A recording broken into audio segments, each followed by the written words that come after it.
As a parent, when we talk about education, we mainly focus on schools, universities, getting degree, or yes, learning the things which is a part of the curriculum. Today, we have one very special guest joining us who will be showing us a totally different aspect of the education. And it is going to be a very interesting conversation with Aekta Chanda, who is a senior education specialist, and she has been working with children from past 18 years. Ekta is an alumnus of Tata Institute of Social Sciences, and she perceives education as an important social phenomenon for developing critically thinking, sensitive citizens of the next generation. We have a lot to learn from Ekta, not just for the children, but as a parent also. This video will run in two parts. In the first part of this video, we will talk about mindfulness, we'll talk about parenting, we'll also talk about how we can be a better parent to provide a better learning environment to our children. And in the second part of this video, we will talk in connection to the board exams. So let's begin. Welcome to EduTalks, Ekta, and I'm glad to have you here. I was looking forward to have this session with you from quite a long time because being an education specialist, I'm sure you would be having so many things to offer us today. And thank you so much for accepting our invitation and being here. It's a complete pleasure. Thanks for having me here. Okay, Ikta. So we'll begin with this session. And before we start everything, Ikta, I would love to know in a general that as an education specialist, what kind of interaction do you do with the children, and what exactly it happens when you interact with the children, and what kind of work do you do? Okay. So, Devanshi, my work involves a lot around it is a like a range of things that we do. We are working with the government. I'm working with the government. I'm working with people who are working in the sector who are involved with education, and I'm also into content development for education, teachers trainings and all. But one thing which I would like to highlight forms the highlight of my work in education is the social and emotional part of learning. So, when we talk about education, sadly, it has now become that the view has become very narrow. Like it's only about getting numbers or passing an exam. That is what education has, become in mind of many people these days. But education is much beyond that. We are preparing the next generation for living their lives, so that it needs to be seen holistically, and that's how even our constitution sees it. That's how the policy documents see it, the curriculum frameworks see it.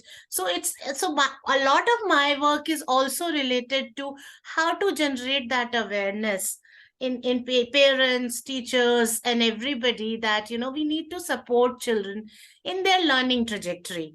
They will learn the academics, but academics is just a small part, and that itself also, learning that also needs a lot of supporting environment.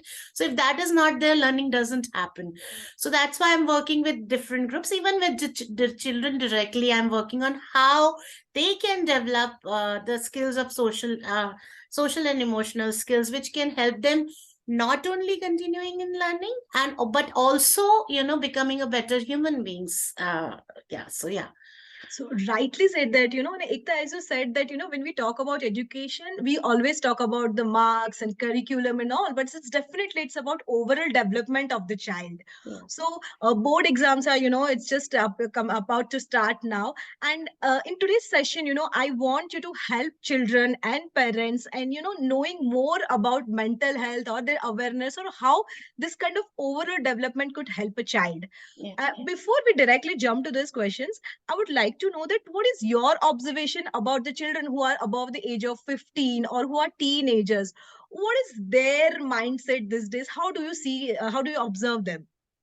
Okay, so basically, if you see, there is a lot, normally also, there is a lot of pressure that children experience.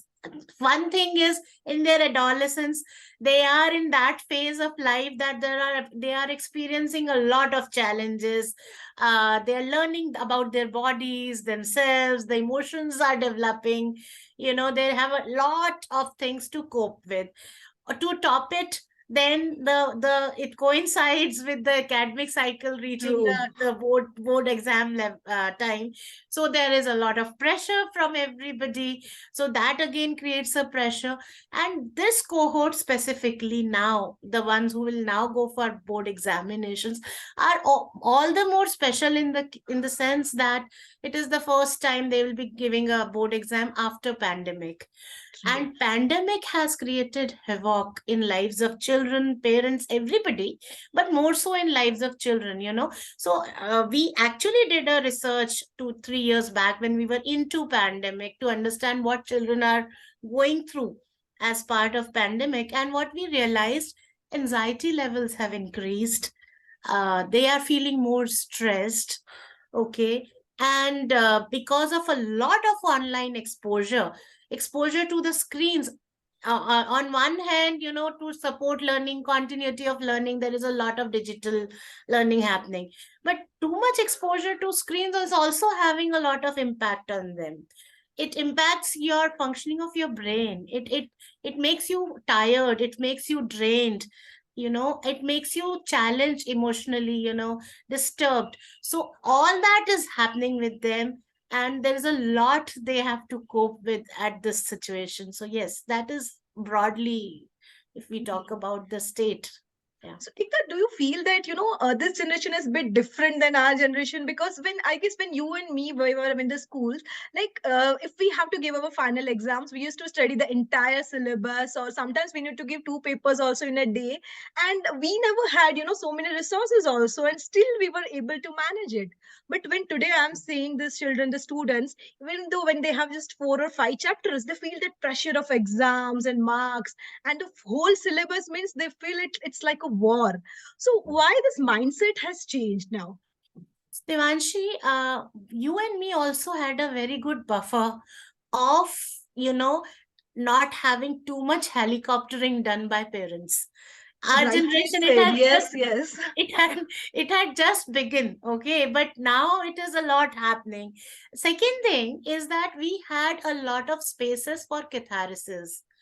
We had play spaces, we were still allowed to go out and play. If ours was that generation where our parents would need to drag us back from the playgrounds. Yes. This generation, you need to push them to playgrounds. So there is no physical activity, there is no connect in the actual in person connect.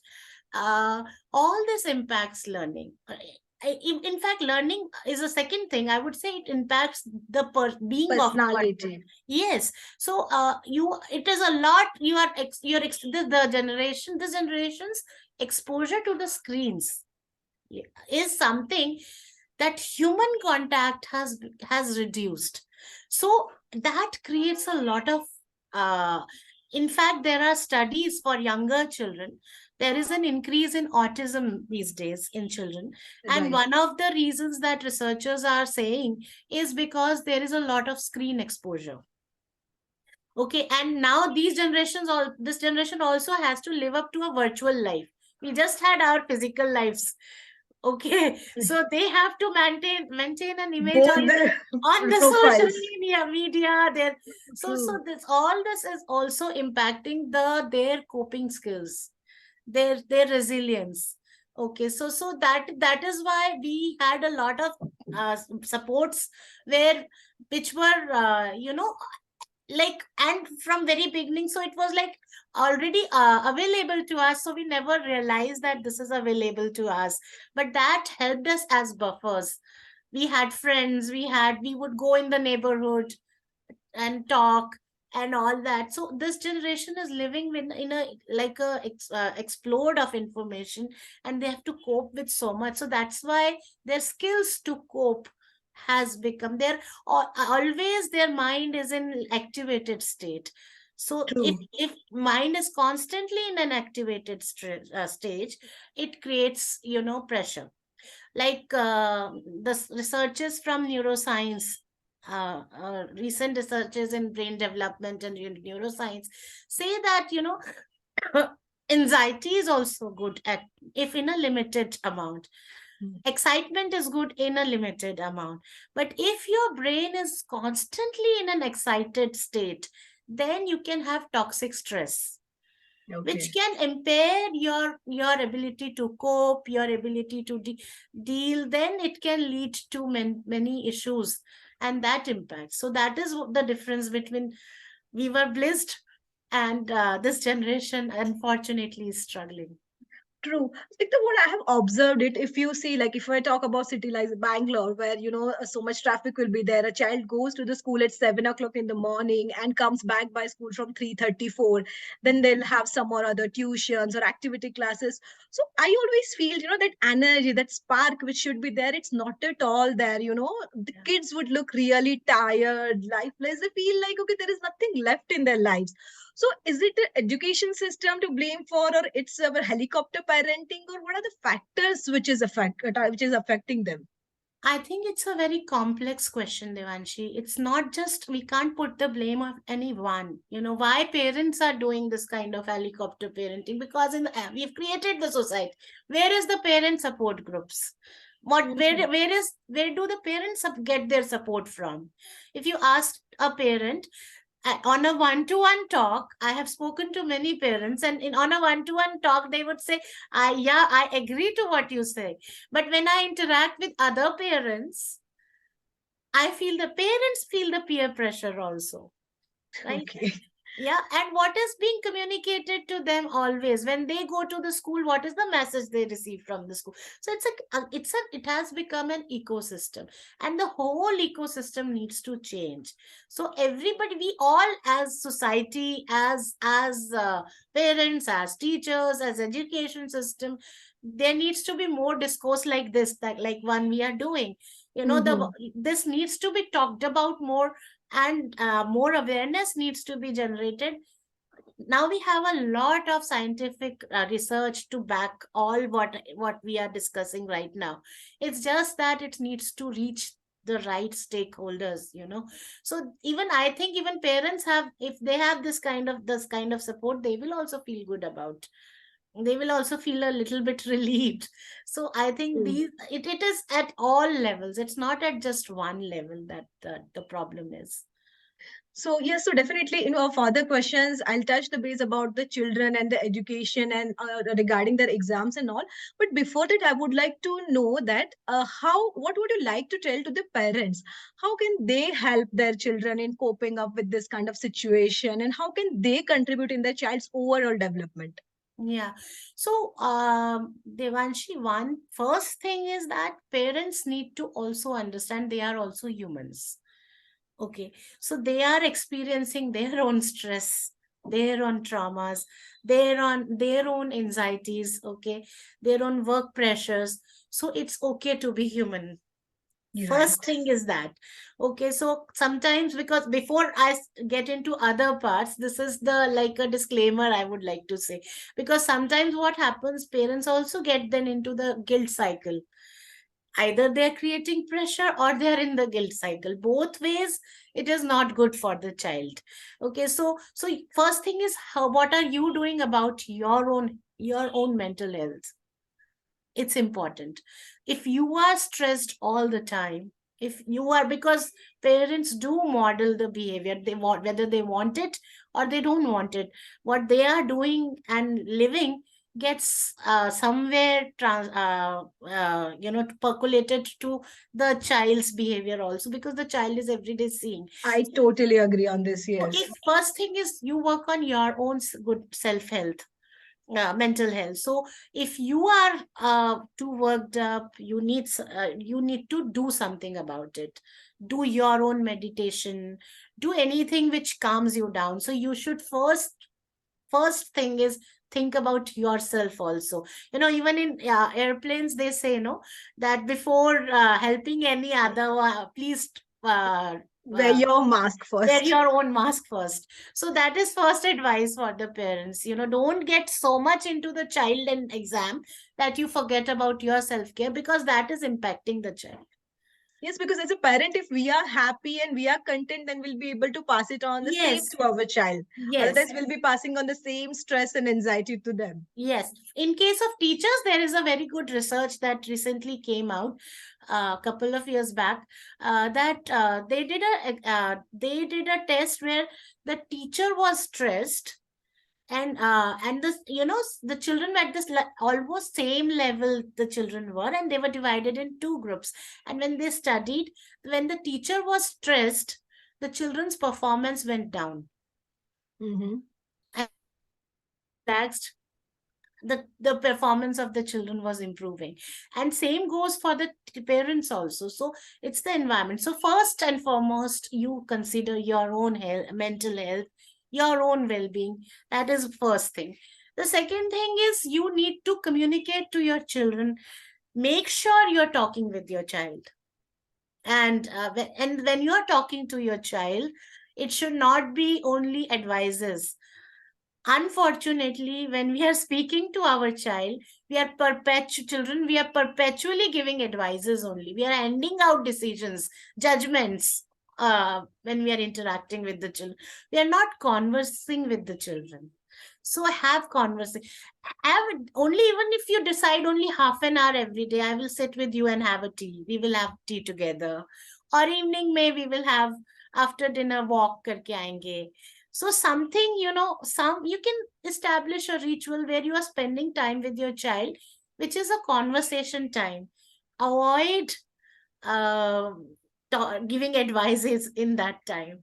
You have highlighted one very important point, because what I have observed, I'm also a parent, and what I have observed is whenever we are with our child, we always will be in that advisory tone. We'll Yeah, be guiding them, we'll be telling them some or other things. yeah, Even one more thing I have observed is sometimes, the way we approach with others and the way we approach with our child would be very different. If yeah. I tell you one very simple example, like let's say that someone is carrying a bowl of gulab jamun, and by mistake it fell down on the floor and it just spilled and all. So if it's an adult person, our reaction would be very different. Oh, something like that happened, okay, that's fine. But just imagine a child did this. I'm sure the whole family would jump on that child, that you're Yeah. not. Why we have this kind of approach towards children? Why is it different? And it's not like purposefully we are doing it. It will Mhm. just come by default. Yeah, it is all because our perspective about children. We don't think that children have a perspective, first thing. We don't think children are humans at times. So it's a very interesting thing. I mean, at times when we are discussing, like if we are counting people sometimes. So what Mhm. happens if there is a child, we say two people, two and a half. Yes, yes, plus one. Okay, Like so that. a child is not a half. A child is a full person, right? When a child is small, Yes, he or she might be eating half plate, when you're counting plates, but they are a full person, they are a full human being. So, and they have their perspectives and they right. have their views. Okay, your worldview must be very refined, or what, which we think that it is. I would any day, go with the child's worldview than adults, because it's so unadulterated and more Yes, compassionate and open worldview. But still, we feel that हमने दुनिया देखी है, हमें पता है. yes. But children also have a perspective, so it's important to, and it is easier said than done. When we when we say give respect to the children, it's not the fake respect which with you see at times when adults try to be respectful to the children, they acquire a fake tone. आप Mhm. ऐसे कर लो, आप ऐसे बैठ जाओ. I know, yes. Okay, so that is, it comes across to the child. We should not think that children are fools. Children, it really comes across. Okay, and being respectful to the children is never, it never ever means being permissible always, saying yes to them always. No, but being respectful to a child, you rightly pointed out, is something that how you will treat another adult, you should be treating the child. They have their opinions, they have their, so just set aside that time. Set aside half an hour's time. You can go for a morning walk with your child, go for an evening walk, play badminton with your child. Do something. Set aside that half an hour time where you are not questioning, advising, judging the child. Listening to them. I think it should be more about listening to them. Listening to them, what is happening in their lives. Okay, what are their feelings about things, what are they feeling. Okay, so that is something, that is the second thing I would say. And then third thing is creating that a safe space for the children psychologically also. So then the children need to know that they are way beyond the examination results. They are the examination results is not a statement on them. They are a human being, and they are human, and they don't need to prove their value to the parents. they Right. they are valuable. All so so that needs to be, the children need to know this, that this is my safe space, and I can do whatever I do, but I will be still respected. And then you should also let them, you can help them create their routines, their daily plans, but don't force them to do certain things. They will learn. For learning also, we need to know that how learning happens. Learning would not happen in an environment where I am threatened, I am feeling self worthless. If I am feeling worthless, suppose you see, if you interact with a person and the person says that, or you and I, if we go for a course today, or in an office situation if we are, and the boss is always telling that you are useless, you are useless, or you don't feel like going to that office, Correct. and your Yes. performance goes down, right? Same is true for the children, and it is now backed with a lot of research in brain science. It's that when you are in anxiety, when you are experiencing fear, then we can see it like this: when you are experiencing fear, what happens? There are sensations in your body. We have goosebumps, sometimes we feel numb.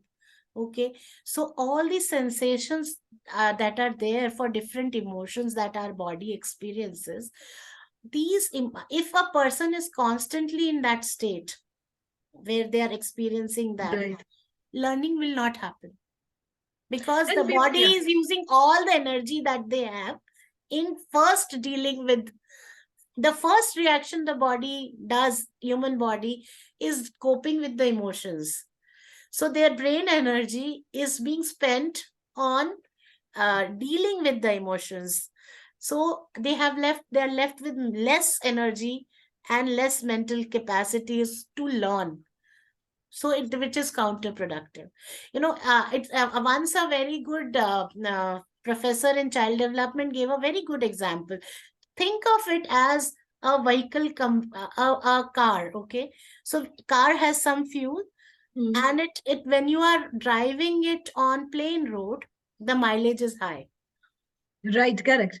Okay, but same car, if you are driving uphill, then the It'll mileage. consume more fuel. Yes, why? Because the car is requiring more energy to deal with the climbing also. So same way, if the child is spending a lot of energy on being accepted, on being loved, having a self positive image, then learning will stop. It will Nothing will go in the brain. They might sit for 10 hours, but the productive learning will not happen. So how do you create this supportive space? By not comparing your children, by not labeling them. Often we see at homes, तुम्हारा बड़ा भाई तो इतना बढ़िया है, तुम इतने नालायक क्यों हो? Right. या वो फलाने का बेटा तो इतना बढ़िया परफॉर्म करता है, why are you not that good? Okay, so and sometimes I remember, like it's like sometimes it's whatever grades that you get, you're called by that grade only. इतना परसेंट आया. I know. Yeah, So that should, I should not, a child should not need to earn your respect and love. That should be the basic available to them. Yeah. it should So happen these by are, default. Yeah. yeah, so these are some things which I feel that parents should be doing to support the children. You mentioned so many points, and believe me, I mean, when as a parent, when think on all these things, we definitely feel that okay, we are also making mistakes at all these levels, and we should definitely improve these things. So Ikta, often parents say that child is not listening to us, he is not obeying us, especially when they are in their teens and all. So do you feel that is it a counter effect of the behavior and attitude that they have received in their grown up years? Yes, it is two things. One thing is that because you have been giving so much of advice all the time, that they have had enough of it. Then they have become like what, I'm not finding the right word. Uh, they are, Rebel kind of a, where they no, don't it want to. doesn't impact them anymore. आप Hmm. किसी को बहुत बहुत अगर मारते हो पीटते हो, तो एक बात, एक लेवल के बाद उसको मार का असर होना बंद हो जाता है. Hmm. Okay, if you are eating two so sweets, you, if you are eaten 3 4 pieces, piece will not impact you at all. It It, won't give you that pleasure. ah, but that's a positive thing. But yes, but I could not think of anything better. But yes, but the thing is that, they have become. I'm still not finding the word. It doesn't impact them anymore. The second thing is also that we sometimes believe that children are doing things to disturb us. They want to irritate us, but they are having emotional meltdowns. Hmm. They are having their emotional moments, and this I'm telling you from my whatever experience and understanding I have on social and emotional learning. What is happening is we have never taught our children, even leave alone children, we have also not learned to identify the emotions and to cope with them, with the emotions. So what is generally happening in the society is there is a false positivity that we all always keep creating. If somebody is in trouble, we say, "Arey, think positive, be positive." How can be a person positive if some person is experiencing grief? Right. Okay. Yeah, like stay strong, you can do it. And I would like to add one more thing to this, Ekta. Then, and when it comes to us, then we are not able to apply all these things to us. Like we will give lectures to others, but when it's time for us to be positive and Because strong, we even we feel have different. not, even we have not learned. The problem is that as a society we have glorified false positivity a lot. We have learned to categorize emotions as positive emotions, negative emotions, but there is nothing like a negative emotion. There is Okay. nothing like a negative emotion. Okay, a emotion is an emotion, and you can do absolutely nothing. If you are experiencing an emotion, you will have to experience it. You can't say that I don't want to feel jealousy. Okay, everybody feels it in different levels for different things, every emotion. What one can do and what one should be trained to then therefore do is, what do you do when you are experiencing that emotion? The first thing is accepting the emotion. If I am Mm. feeling sad, the first thing is I should be able to accept I am feeling sad.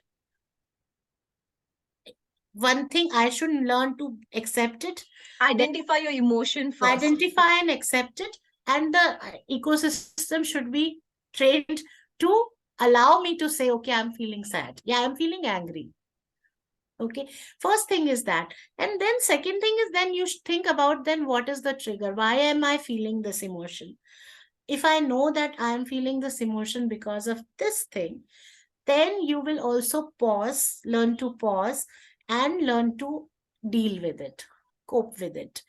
And unless you cope with the emotion, that journey happens, you sit with the emotion and you cope with it, you then, the at the end of the tunnel, then when you get peace, that is the actual peace. But we all negate this whole process in between, and we jump to that stage where we say, okay, feel good. We often tell people who are depressed, अरे क्यों depressed, चलो बाहर घूम के आते. It's not something they can do. They are feeling that. So what, how do you show empathy and compassion? Is just by being there. First thing is, we should also accept, even for children, which is true, accept if they are saying I'm feeling angry, you should not say तुम बुरे इंसान हो, तुम्हें गुस्सा आ रहा है. Mm-hmm. You should be saying I understand. Right. It's okay to feel anger. I'm with you. Okay. And listen to them. And then you can, there is something which is called emotion coaching, where you sit with the person who is feeling that experience. Let that first, if you first thing you accept the emotion ना, आपका आधा सा problem चला जाएगा.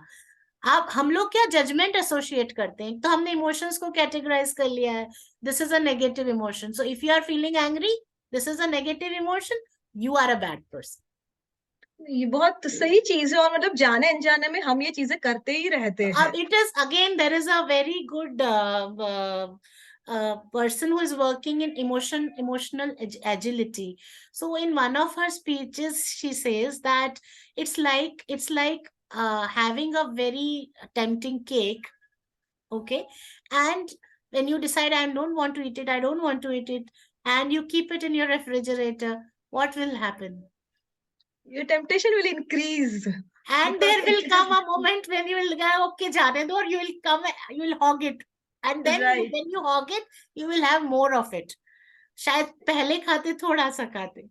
So same तरह से emotions को जब आप पुश डाउन करते हैं, यू निगेट, नहीं ये नहीं हो रहा, मुझे हो ही नहीं रहा. तो उसका वो फिर वो इफेक्ट आता है कि when it gets keeps, you know, it's Like a spring.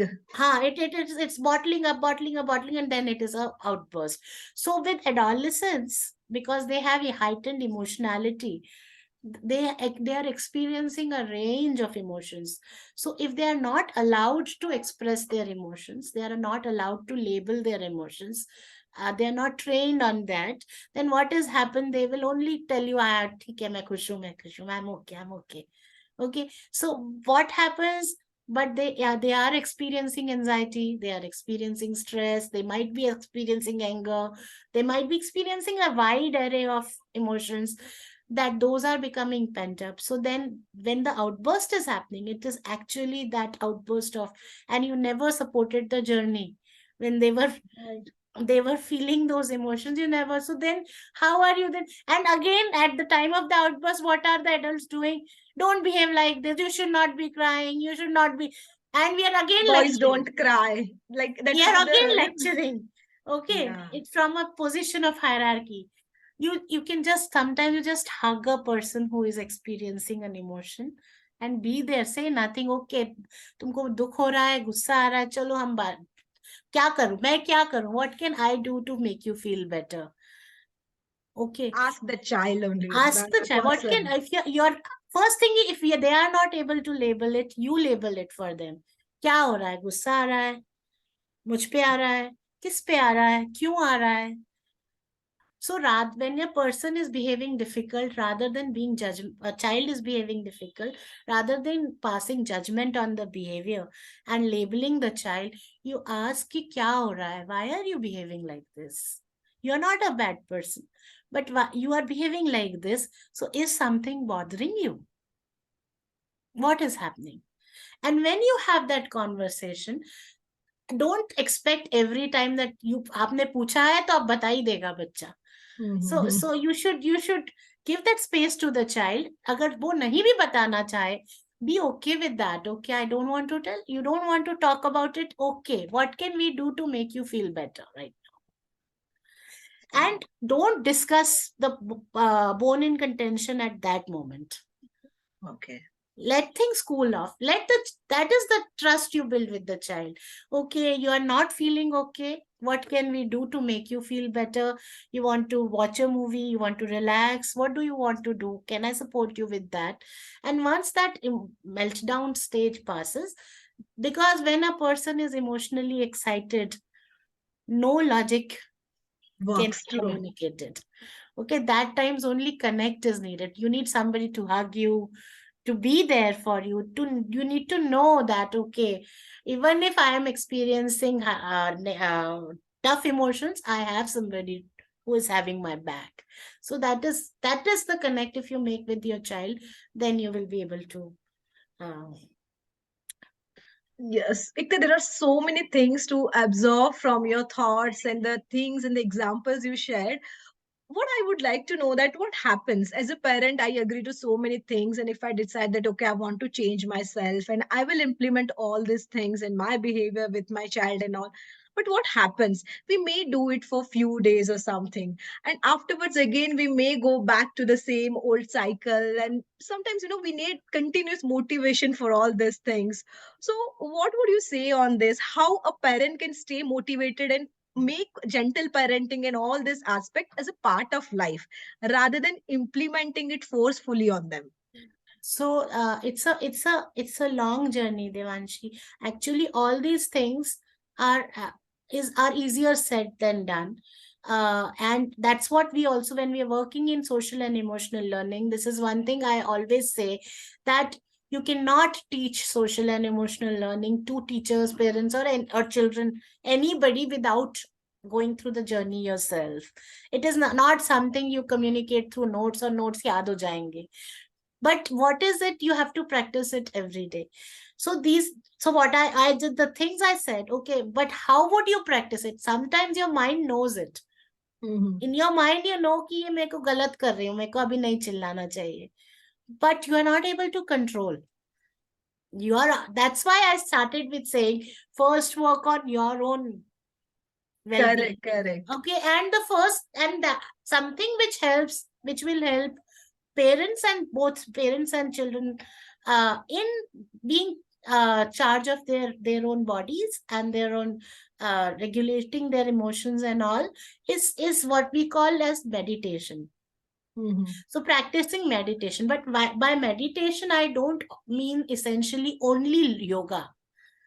What has become nowadays, that or practicing mindfulness, and these days mindfulness are is only seen as yoga. While yoga is good for mindfulness, I'm not saying it's not good, but it not normally not everybody wants to do it, or routine नहीं होता, ऐसा सब होता है. So mindfulness is actually being present in here and now. Okay. So you need to every day have some space or time which helps you bring you in here and now of your living. Okay, so we so we are working with UNESCO's MGIP Center on social and emotional learning. So in one of their courses, they have a very good image of mindful. Okay, so there is one image where there is a mind with lot of things in it. So Okay. it is mindful. Full. Okay. Yes. Okay, and then there is mindful. Yes. Okay, so the mindful state is where you are actually in here and now. So, how do you practice it? You don't need to do very great things. What is it which will help you from cutting off from the chaos around you and being present in the moment? So, for some it can be yoga, but it can also be a walk down the woods. Some people enjoy watching birds. So Okay, things so which gives you pleasure, which is of your things interest. which is of your interest, which will make you forget about what is happening around you for at least half an hour or 15 minutes. It can be some music that you enjoy, it can be dancing, it can be anything. So identify, first thing is identify what is that thing which helps you cut off. And don't, हमारे साथ एक problem और हो गया है as a society. Anything we start doing we have to excel in it. I don't know how is it possible that this 140 crore people are going to excel in everything. हम गाना गाएंगे तो हमें तो लता मंगेशकर से कम नहीं होना है. हम अगर कुछ भी करेंगे so we don't need to. So if you have chosen something which gives you pleasure, don't make it competition.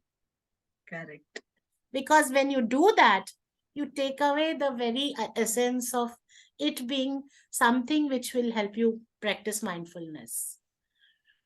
Okay. So identify that thing. Don't make it something which becomes, you want to excel at.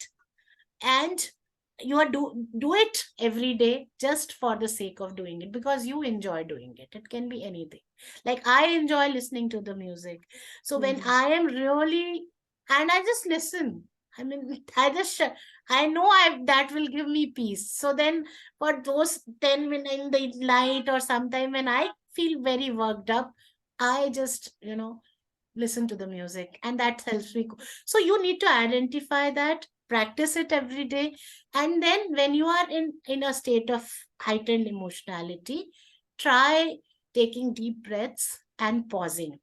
And at times, if you're feeling too much of anger or too much of any emotion, then you should move away from the situation for a while and practice mindfulness and So come back. actually, Ikta, we wanted to discuss about the children's stress and board exams and all, and we will be definitely doing it in our part 2.